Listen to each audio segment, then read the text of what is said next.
ولا تستوی الحسنۃ ولا السیئۃ ادفع بالتی ہی احسن فاذا الذی بینک وبینہ عداوۃ، تو تم دیکھو گے کہ وہی شخص کے جس کے اور تمہارے درمیان آج دشمنی ہے، کأنہ ولی حمیم، ایسے ہو جائے گا جیسے تمہارا پشت پناہ ہے، مددگار ہے، حمایتی ہے، بہت گرم جوش۔ انسان آخر انسان ہوتا ہے، کوئی شخص آپ کی برائی کے اوپر کمر باندھے ہوئے اور آپ اس کی بھلائی کے لیے کوشش ہو، ایک وقت آئے گا کہ وہ ہتھیار پھینک دے گا۔ وما یلقاها الا الذین صبروا، اب یہ صبر کا وہ مقام ہے جس تک پہنچنا آسان کام نہیں ہے۔ فرمایا نہیں پہنچ سکتا ان چیزوں کو اور نہیں حاصل کر سکتی ہو سکتی یہ بات مگر انہی کو جن میں صبر کا مادہ ہو، پورا ٹھوک ٹھوک کر بھرا ہوا ہو، کوٹ کوٹ کر بھرا ہوا ہو۔ وما یلقاها الا ذو حظ عظیم، اور نہیں یہ چیزیں ملتی، یہ بات اور یہ مقام تک رسائی ہوتی مگر صرف ان کی جو بڑے حظ عظیم، بڑے نصیبے والا ہے۔ یہ لفظ قرآن مجید میں سورہ قصص میں آیا تھا کہ قارون کو دیکھ کر لوگوں نے کہا تھا کہ یہ تو انہ لذو حظ عظیم، اس کے ٹھاٹھ باٹھ دیکھو، اس کی سواری دیکھو، اس کا لباس دیکھو، اس کے خدم و حشم دیکھو، یہ تو بڑا نصیب والا ہے۔ وہ پھر جب وہ دھسا دیا گیا تو انہوں نے کہا کہ اللہ کی ہم پر بڑی نعمت ہوئی کہ ہمیں اس طرح کا اس نے مال نہیں دیا کہ ہمیں بھی دھسا دیتا۔ لیکن حظ عظیم ہے تو یہ ہے جو اس کردار کے لوگ ہوں، ان الذین قالوا ربنا اللہ ثم استقاموا ومن احسن قولا ممن دعا الی اللہ وعمل صالحا، پھر ادفع بالتی ہی احسن، اس طریقے سے وما یلقاها الا الذین صبروا وما یلقاها الا ذو حظ عظیم واما ینزغنک من الشیطان نزغ فاستعذ باللہ، اور اگر کبھی شیطان سے تمہیں کوئی چھوت لگنے ہی لگے، یعنی کبھی غصہ آنے لگے، کسی نے کچھ کہا اور غصہ آیا، اندر سے محسوس ہوا، فاستعذ باللہ، فوراً اللہ کی پناہ طلب کر لو کہ اللہ تعالی اللہ مجھے بچا اس سے، انہ هو السمیع العلیم۔ یہ آیت آ چکی ہے سورہ اعراف میں، وہاں ہوا اضافی نہیں تھا، یہاں گویا کہ اور زور دے کر یقیناً وہی ہے سب کچھ سننے والا اور سب کچھ جاننے والا۔ ومن آیاتہ اللیل والنہار، اور اس کی آیات ہی میں سے ہے رات بھی اور دن بھی، والشمس والقمر، اور سورج بھی اور چاند بھی، لا تسجدوا للشمس ولا للقمر، دیکھو سجدہ مت کرو نہ سورج کو اور نہ چاند کو، واسجدوا للہ الذی خلقہن، بلکہ سجدہ کرو اس اللہ کو جس نے ان سب کو پیدا کیا، ان کنتم ایاہ تعبدون، اگر تم واقعتاً اسی کی بندگی کرتے ہو۔ فإن استکبروا، پھر اگر وہ استکبار کریں، فالذین عند ربک، تو اے نبی اگر یہ سجدہ مجھے کرنے کو تیار نہیں تکبر کی بنا پر، تو وہ فوجوں کی فوجیں جو ہیں فرشتوں کی جو میرے پاس ہیں، فالذین عند ربک، جو تیرے رب کے پاس ہیں، یسبحون لہ باللیل والنہار، وہ تو دن رات اس کی تسبیح میں لگے ہوئے۔ وَنَحْنُ نُسَبِّحُ بِحَمْدِكَ وَنُقَدِّسُ لَكَ، یہ تو سورہ بقرہ کے چوتھے رکوع کے شروع میں آئی گیا تھا۔ وَهُمْ لَا يَسْأَمُونَ، اور وہ اس تسبیح کے اندر اور ہماری حمد کرنے میں، یسبحون لہ باللیل والنہار وَهُمْ لَا يَسْأَمُونَ، تھکتے نہیں ہیں، سجدہ کر لیا۔ وَمِنْ آیَاتِهِ أَنَّكَ تَرَى الْأَرْضَ خَاشِعَةً، اور اس کی نشانیوں میں سے یہ بھی ہے کہ تم زمین کو دیکھتے ہو کہ دبی پڑی ہوئی ہے، جب اس کے اندر کوئی روئیدگی نہیں، کوئی گھاس تک بھی نہیں ہے تو زمین تو نیچے بیٹھی ہوئی ہے۔ فَإِذَا أَنزَلْنَا عَلَيْهَا الْمَاءَ اهْتَزَّتْ وَرَبَتْ، جب ہم اس پر پانی برسا دیتے ہیں تو دیکھتے ہو کہ اس میں حرکت پیدا ہو جاتی ہے، تازہ ہو گئی اور ربت اوپر کو ابھری، گویا کہ زمین ہی میں سے وہ نکل رہی ہے نا گھاس، گویا کہ زمین ابھر رہی ہے اوپر۔ ان الذی احیاها لمحیی الموتى، یقیناً وہ جو جس نے اس زمین کو زندہ کیا ہے وہی مردوں کو زندہ کرے گا۔ انہ علی کل شیء قدیر، یقیناً وہ ہر چیز پر قادر ہے۔ ان الذین یلحدون فی آیاتنا لا یخفون علینا، جو لوگ ہماری آیات میں کجیاں پیدا کرتے ہیں، ٹیڑھ کرتے ہیں، وہ ہم سے چھپے ہوئے نہیں ہیں۔ افمن یلقی فی النار، تو کیا بھلا وہ شخص کہ جو آگ میں جھونک دیا جائے، خیر ام من یاتی آمنا یوم القیامہ، یا وہ بہتر ہوگا یا وہ کہ جو قیامت کے دن آئے گا پورے امن میں۔ اعملوا ما شئتم، اور ان سے کہا جائے گا کیے جاؤ جو تم کرنا چاہتے ہو، یعنی جو کہ انہوں نے کہا تھا کہ اے نبی جو آپ کو کرنا ہے کر دیجئے، ہم بھی اپنا سا زور لگائیں گے، آپ کی دعوت کو کامیاب نہیں ہونے دیں گے، یہ اس کا جواب ہے۔ اعملوا ما شئتم، کرو جو کچھ تمہیں کرنا ہے، انہ بما تعملون بصیر، جو کچھ تم کر رہے ہو اللہ اسے دیکھ رہا ہے۔ ان الذین کفروا بالذکر لما جاءہم، یقیناً وہ لوگ جنہوں نے اس الذکر کا، یہاں پھر نوٹ کر لیجئے قرآن کا ذکر آ رہا ہے تیسری مرتبہ، الذکر ہے، یاد دہانی ہے، یہ تو تمہاری فطرت کے اندر مخفی جو گواہی ہے اسی کو اجاگر کر کے تمہارے سامنے لا رہی ہے۔ اللہ کی معرفت، اللہ کی محبت تمہاری روح میں ہے، دبی ہوئی ہے، تمہارے ذہول کے پردے پڑ گئے ہیں، تمہاری عدم توجہی کی ہے جس کی وجہ سے کہ تم اپنے آپ کو بھول گئے ہو۔ وَلَا تَكُونُوا كَالَّذِينَ نَسُوا اللَّهَ فَأَنسَاهُمْ أَنفُسَهُمْ، ورنہ یہ کہ اب یہ قرآن ہم نے اتار کیا ہے تاکہ یہ ذکر ہے جو ان کے پاس آیا ہے، ان الذین کفروا بالذکر لما جاءہم، یہاں پھر آگے محذوف ہے کہ ان کی شامت آئی ہوئی ہے۔ وَإِنَّهُ لَكِتَابٌ عَزِیز، نوٹ کر لو یہ بڑی زبردست کتاب ہے، بڑی طاقتور کتاب ہے۔ لا یاتیہ الباطل من بین یدیہ ولا من خلفہ، باطل اس پر حملہ آور ہو ہی نہیں سکتا، نہ اس کے سامنے سے نہ پیچھے سے۔ اس کی میں مثالیں آپ کو دیتا آیا ہوں کہ کس طرح یہ اپنی حفاظت کرتی ہے کہ کہیں اس کے اندر کجی پیدا نہ کی جا سکے۔ تنزیل من حکیم حمید، یہ تو اس کا اتارا جانا ہے ایک حکیم اور حمید ہستی کی طرف سے۔ ما یقال لک الا ما قد قیل للرسل من قبل، اے نبی جو کچھ آپ نہیں کہا گیا آپ کے لیے مگر وہی کچھ جو آپ سے پہلے بھی رسولوں کے لیے کہا گیا۔ ان ربک لذو مغفرۃ وذو عقاب علیم، یقیناً آپ کا رب جو ہے مغفرت والا بھی ہے اور بہت سخت سزا دینے والا بھی ہے، دردناک سزا دینے والا بھی ہے۔ وَلَوْ جَعَلْنَاهُ قُرْآنًا عَجَمِيًّا، تب پانچویں مرتبہ ذکر ہو رہا ہے، اگر ہم نے اس قرآن کو عجمی بنایا ہوتا، اوپری زبان میں، عجمی زبان میں، لَقَالُوا لَوْلَا فُصِّلَتْ آیَاتُهُ، تو یہ کہتے ہیں کہ اس کی آیات واضح کیوں نہیں کی گئی؟ اعجمی و عربی، کیا کتاب عجمی زبان میں اور قوم ہے عربی؟ قل هو للذین آمنوا ھدی وشفاء، کہہ دیجئے کہ یہ قرآن عربی جو ہم نے نازل کیا ہے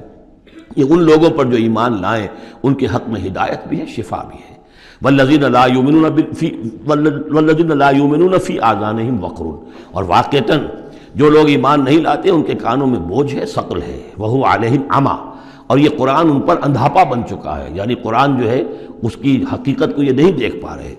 اولئک ینادون من مکان بعید، انہیں تو ایسے لگ رہا ہے جیسے کہیں دور سے کوئی انہیں پکار رہا ہے، اس کی بات جو ہے انہیں عجیب سی لگتی ہے۔ وَلَقَدْ آتَيْنَا مُوسَى الْكِتَابَ فَاخْتُلِفَ فِيهِ، اور ہم نے موسیٰ کو بھی کتاب دی تھی تو اس میں اختلاف کیا گیا۔ وَلَوْلَا كَلِمَةٌ سَبَقَتْ مِن رَّبِّكَ لَقُضِيَ بَيْنَهُمْ، اور اگر تیرے رب کی طرف سے ایک بات پہلے سے طے نہ ہو چکی ہوتی تو ان کے مابین فیصلہ کر دیا جاتا ہے، اس کے لیے کہ ہر شے کے لیے ایک وقت معین ہے، ایک اجل معین ہے۔ وَإِنَّهُ لَفِي شَكٍّ مِّنْهُ مُرِيبٍ، اب یہ من ہو، اب وہ اس قرآن کے بارے میں بھی شک و شبے میں مبتلا ہے، پہلے اختلافات ڈالے اور اب جب ہم نے یہ کتاب بھیج دی ہے اس کی وضاحت کرنے کے لیے تو اس کے بارے بھی شکوک و شبہات میں مبتلا من عمل صالحا فلنفسہ، جو کوئی بھی عمل کرتا ہے نیک وہ اپنے لیے کرتا ہے، ومن اساء فعلیہا، اور جو کوئی بھی برا کام کرتا ہے اس کا جو وبال ہے سارا کا سارا اسی پر آئے گا۔ وما ربک بظلام للعبید، اور نہیں ہے آپ کا پروردگار اپنے بندوں کے حق میں ہرگز ظلم کرنے والا کسی بھی درجے میں۔ الیہ یرد علم الساعہ، اسی کی جانب لوٹتا ہے قیامت کا علم، قیامت کا علم اسی کے پاس ہے۔ وما تخرج من ثمرات من اکمامها وما تحمل من انثى ولا تضع الا بعلمہ، اور جو بھی کچھ جو پھلوں کے غلافوں کے اندر ہوتا ہے وہ بھی اس کے علم میں ہے، اور جو کچھ کوئی مادہ وہ اٹھائے ہوئے اپنے پیٹ میں وہ بھی اس کے علم میں ہے، اور جو وضع حمل کرتی ہے وہ بھی اس کے علم میں ہے۔ الیہ یرد علم الساعہ وما تخرج من ثمرات من اکمامها وما تحمل من انثى ولا تضع الا بعلمہ وَيَوْمَ يُنَادِيهِمْ أَيْنَ شُرَكَائِي قَالُوا آذَنَّاكَ مَا مِنَّا مِنْ شَهِيدٍ وَضَلَّ عَنْهُمْ مَا كَانُوا يَدْعُونَ مِنْ قَبْلُ وَظَنُّوا مَا لَهُمْ مِنْ مَحِيصٍ۔ صدق اللہ العظیم۔ اللہ ہی کے حوالے ہے قیامت کا علم کہ قیامت کب آئے گی۔ وما تخرج من ثمرات، اور جو بھی نکلتا ہے میووں میں سے ان کے غلافوں کے اندر سے، وما تحمل من انثى، اور جو بھی کوئی مادہ اٹھاتی ہے اپنے پیٹ میں حمل، ولا تضع، اور نہ ہی وہ اس کو جنتی ہے، الا بعلمہ، مگر وہ اللہ کے علم میں ہوتا ہے۔ اور اس کو صرف انسانوں پر نہ سمجھیے، تو تمام حیوانات کا معاملہ ہے، اسی لیے یہاں پر عورت کا نام نہیں لیا گیا بلکہ یہ کہ جو بھی ہے من انثیٰ، جو بھی ہے۔ وَيَوْمَ يُنَادِيهِمْ أَيْنَ شُرَكَائِي، اور جب اس دن کے پکارے گا انہیں کہ کہاں ہے میرے وہ شریک، قَالُوا آذَنَّاكَ مَا مِنَّا مِنْ شَهِيدٍ، تو وہ کہیں گے ہم نے تو آپ سے عرض کر دیا ہے، ہم میں سے کوئی بھی اس کا اقرار نہیں کرتا کہ ہمارا کوئی شریک ہے، یعنی یہ کہ اس وقت وہ بالکل ایسے بے بس ہو جائیں گے کہ وہ نہیں کہہ سکیں گے کہ ہم نے واقعتاً کسی کو سمجھا تھا کہ وہ ہمارا سہارا ہوگا۔ وَضَلَّ عَنْهُمْ مَا كَانُوا يَدْعُونَ مِنْ قَبْلُ، اور گم ہو جائیں گے ان سے، ان کے ہاتھوں کے طوطے اڑ جائیں گے جن کو وہ پکارا کرتے تھے اس سے پہلے۔ وَظَنُّوا مَا لَهُم مِّن مَحِيصٍ، اور انہیں یقین آ جائے گا کہ اب کوئی خلاصی کی کوئی شکل نہیں ہے، یہاں سے نجات پانے کی کوئی صورت نہیں۔ لا یسأم الانسان من دعاء الخیر، انسان نہیں تھکتا ہے خیر مانگتے ہوئے، اگر اس کے پاس دولت ہے اور مانگے گا، اور نعمتیں ہیں اور مانگے گا۔ وَإِن مَسَّهُ الشَّرُّ، اور اگر کہیں اسے تکلیف پہنچ جائے، فَيَئُوسٌ قَنُوطٌ، تو بالکل مایوس ہو جاتا ہے اور نا امید ہو جاتا ہے۔ وَلَئِنْ أَذَقْنَاهُ رَحْمَةً مِنَّا مِن بَعْدِ ضَرَّاءٍ مَسَّتْهُ، اور اگر ہم انہیں اپنی رحمت کا مزہ چکھا دیں اس کے بعد کہ اسے کوئی تکلیف پہنچی تھی، لَيَقُولَنَّ هَٰذَا لِي، تو وہ کہے گا یہ تو میرا ہے ہی، یہ تو میری اپنی صلاحیت ہے، میں نے اپنے مسائل کو حل کر لیا، میں نے جتنی بھی مشکلات تھیں میں نے بڑے اپنے ناخن تدبیر سے تمام عقدے حل کر لیے۔ وَمَا أَظُنُّ السَّاعَةَ قَائِمَةً، یہ بالکل وہی الفاظ ہیں کہ جو سورہ کہف میں آئے ہیں کہ دو اشخاص کا مکالمہ ہوا تھا، میں نہیں سمجھتا کہ قیامت وغیرہ کوئی قائم ہونے والی شے ہے۔ وَلَئِن رُجِعْتُ، وہاں رددت تو ہے، یہاں رجعت تو ہے، اور اگر مجھے لوٹا ہی دیا گیا، گویا کہ بالفرض جیسا کہ تم کہتے ہو، اگر واقعتاً ہو ہی گیا، اول تو میرا گمان نہیں ہے، یہ ڈکوسلا سا معلوم ہوتا ہے مجھے، اگر ہو ہی گیا، اِلَىٰ رَبِّي إِنَّ لِي عِندَهُ لَلْحُسْنَىٰ، تو میرے لیے تو پھر وہاں اور اچھائی ہوگی، اس لیے کہ جب یہاں مجھے نوازا ہے، اللہ نے سب کچھ دیا ہے، عزت دی ہے، پیسے دیے ہیں، دولت دی ہے، اولاد دی ہے، تو ظاہر بات ہے کہ میرے اندر کچھ ہے جو اسے پسند آیا ہے، تو یہ کہاں چلا جائے گا؟ میرے اندر جو خیر ہے، جو میرے اندر اللہ تعالیٰ کی محبوبیت کی کوئی چیز ہے، تو وہ وہاں بھی قائم رہے گی اور اللہ تعالیٰ وہاں بھی مجھے دے گا۔ فَلَنُنَبِّئَنَّ الَّذِينَ كَفَرُوا بِمَا عَمِلُوا، تو پھر ہم پوری طریقے سے جتلا دیں گے ان کافروں کو جو کچھ کے عمل انہوں نے کیے ہوں گے۔ وَلَنُذِيقَنَّهُم مِّنْ عَذَابٍ غَلِيظٍ، اور انہیں لازماً مزہ چکھائیں گے بہت ہی گاڑھے عذاب کا۔ وَإِذَا أَنْعَمْنَا عَلَى الْإِنسَانِ أَعْرَضَ وَنَأَىٰ بِجَانِبِهِ، اور جب ہم انسان پر نعمتوں کی بارش کر دیتے ہیں تو پھر وہ ذرا اپنا رخ پھیر لیتا ہے اور اپنی جانب ایک جانب کو مڑ جاتا ہے، پہلو موڑ لیتا ہے۔ وَإِذَا مَسَّهُ الشَّرُّ فَذُو دُعَاءٍ عَرِيضٍ، اور جب کوئی تکلیف اسے پہنچتی ہے تو بڑی لمبی چوڑی دعائیں کرنے لگتا ہے۔ قُلْ أَرَأَيْتُمْ إِنْ كَانَ مِنْ عِنْدِ اللَّهِ ثُمَّ كَفَرْتُمْ بِهِ، اے نبی ان سے کہیے کہ ذرا سوچو، تھوڑی دیر کے لیے فرض کر لو کہ یہ جو میں پیش کر رہا ہوں قرآن یہ اللہ ہی کی طرف سے ہو، امکان تو ہے نا، 1%، 2%، 3%، کسی درجے میں تو امکان ہے۔ ثُمَّ كَفَرْتُمْ بِهِ، اور پھر تم نے اس کا کفر کیا، من اضل ممن ہوا فی شقاق بعید، تو کون ہوگا زیادہ بھٹکا ہوا اس سے کہ جو اس طرح کی زدہ کے اندر جا پڑا ہے۔ یعنی سوچو ذرا، غور کرو، جیسے اس سے پہلے آیا ہے کہ میں تم سے کہتا ہوں ایک ایک کر کے، دو دو کر کے، اکیلے اکیلے، دو دو مل کر گفتگو کرو، سوچو سمجھو کہ کیا اس شخص کے اندر کوئی دیوانگی کے آثار ہیں، کوئی ان کے اندر کوئی کبھی ان کی زندگی کے اندر اس سے پہلے جو 40 برس ان کو تمہارے درمیان بسر کی ہے کبھی کوئی جھوٹ بولا ہے۔ اب یہ آخری مرتبہ پھر قرآن مجید کا ذکر آ رہا ہے اور یہ سب سے اہم ہے ہمارے اس موجودہ دور کے لحاظ سے۔ سَنُرِيهِمْ آيَاتِنَا فِي الْآفَاقِ وَفِي أَنفُسِهِمْ حَتَّى يَتَبَيَّنَ لَهُمْ أَنَّهُ الْحَقُّ، ان قریب ہم انہیں دکھائیں گے اپنی آیات، آفاق میں بھی، یہ پوری کائنات جو ہے، آسمان اور زمین، آفاق، وفی انفسہم، ان کی اپنی جانوں کے اندر بھی، حتیٰ یتبین لہم انہ الحق، یہاں تک کہ یہ بات بالکل واضح ہو جائے گی ان کے لیے، مبرہن ہو جائے گی کہ یہ قرآن حق ہے۔ اس سے اشارہ ہو رہا ہے اس معلومات کے ایکسپلوژن کی طرف کہ جو آج ہو رہا ہے، اور یہ کوئی زیادہ پرانی بات نہیں ہے، یہ زیادہ یوں سمجھیے کہ یہ سائنس کی ڈیولپمنٹ 200 برس کا ہے معاملہ، اور اس میں بھی جو ایکسپلوژن ہوا ہے یہ تو ہاف سینچری سے زیادہ کا مسئلہ نہیں ہے، اسی کے اندر ہوا ہے۔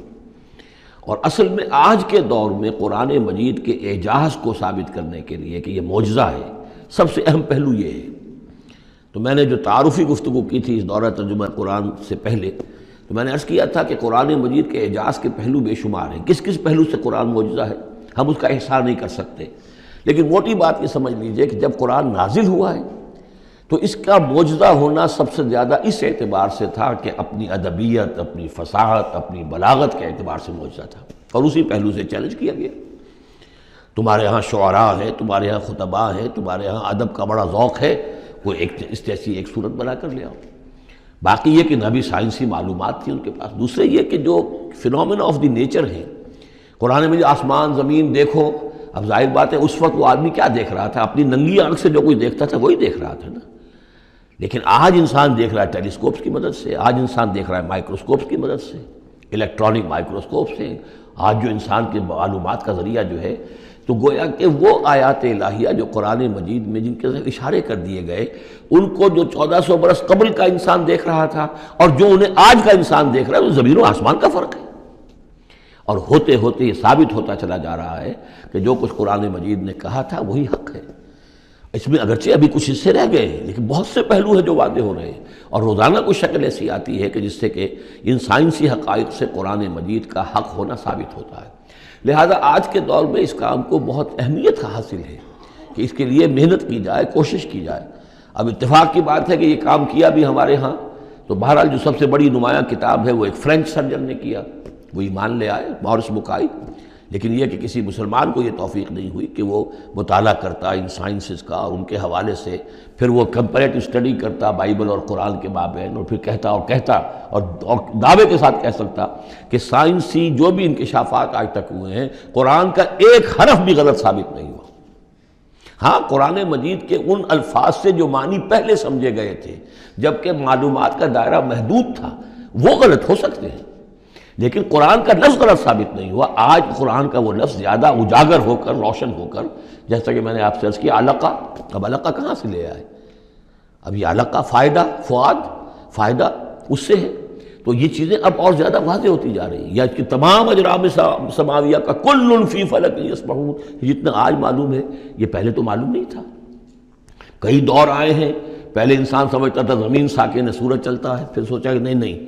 یہ تو سورج ساکن ہے، زمین چلتی ہے۔ آج ہمیں معلوم ہے کوئی شے ہے ہی نہیں، سکون محال ہے قدرت کے کارخانے میں، کوئی ذرہ بھی جو ہے اندر، جو ایک ایٹم ہے وہاں بھی حرکت ہے، وہ نیوٹرونز جو ہیں وہ کس طریقے سے چکر لگا رہے ہیں بے تابانہ، حرکت ہی حرکت ہے۔ تو اس اعتبار سے قرآن مجید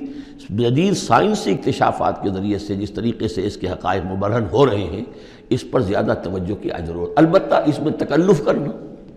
اور زبردستی کرنا نہیں، جہاں وہ بات ابھی واضح نہیں ہے صاف مان لو، جو بھی ہم سورہ آل عمران میں پڑھ آئے ہیں کہ یہ بات ابھی واضح نہیں ہے، لیکن ہمیں یقین ہے کل من عند ربنا، یہ سب اللہ کی طرف سے ہے۔ وقت آئے گا کہ ثابت ہو جائے گا کہ جو کچھ قرآن نے جو الفاظ استعمال کیے تھے، جو حقیقت منکشف ہوگی وہ عین ان الفاظ میں صحیح فٹ ہو جائے گی، اگرچہ ابھی ہم اس کی وضاحت نہیں سمجھ سکتے۔ تو جہاں تکلف نہ کیا جائے، تصنع نہ کیا جائے، کھینچتان نہ کی جائے، یہ نہ کیا جائے، یہ بعض لوگوں نے یہ کیا ہے، لیکن یہ کہ جہاں تک کہ وہ حقائق ثابت ہو چکے ہوں تو ان کو بہرحال استعمال میں لایا جانا چاہیے کہ قرآن مجید کی حقانیت کو اس کے ذریعے سے مبرہن کیا جائے۔ اب دیکھیے یہ لفظ جو آیا ہے سنوریہم، اب سین جب آتا ہے فعل مضارع پر تو وہ مستقبل کی بات بن جاتا ہے، مستقبل میں ہم دکھائیں گے انہیں اپنی نشانیاں۔ اب ظاہر بات ہے سائنس جو ہے وہ اسٹڈی کر رہی ہے، ایکسپلور کر رہی ہے، خلا کو ایکسپلور کر رہی ہے، اور سمندروں میں ایکسپلوریشن ہو رہی ہے، آرکٹک اور انٹارکٹک کی ایکسپلوریشن، کہاں تک انسان پہنچا ہے، کیسی جان جوکھوں میں ڈال کر لوگوں نے جو ہے وہ چیزیں جو ہے معلومات کا خزانہ جمع کیا ہے۔ سنریہم آیاتنا فی الآفاق وفی انفسہم حتی یتبین لہم انہ الحق، یہ بات اور مبرہن ہوتی جائے گی، مزید واضح ہوتی جائے گی، مزید اجاگر ہوتی جائے گی، قرآن حق ہے۔ اولم یکف بربک انہ علی کل شیء شہید، کیا کافی نہیں ہے یہ بات تیرے رب کے لیے کہ وہ تو ہر چیز پر گواہ ہے، ہر کائنات کی ہر شے اس کی نگاہوں کے سامنے ہے۔ لیکن آج سے 1400 برس پہلے وہ انہی الفاظ میں اس نے بیان کیا تھا جسے اس وقت کا انسان سمجھ سکتا۔ وہ باتیں آج کے حوالے سے جو باتیں آ رہی ہیں وہ بیان کر دی جاتی ہیں، سمجھ میں کس کی آتی نہیں۔ انہم فی مریۃ من لقاء ربہم، آگاہ ہو جا یہ لوگ اپنے رب سے ملاقات کے بارے میں دھوکے میں پڑے ہوئے، شکوک و شبہات میں پڑے ہوئے۔ الا انہ بکل شیء محیط، آگاہ ہو جا وہ ہر چیز پر محیط ہے، ہر چیز کا احاطہ کیے ہوئے ہے۔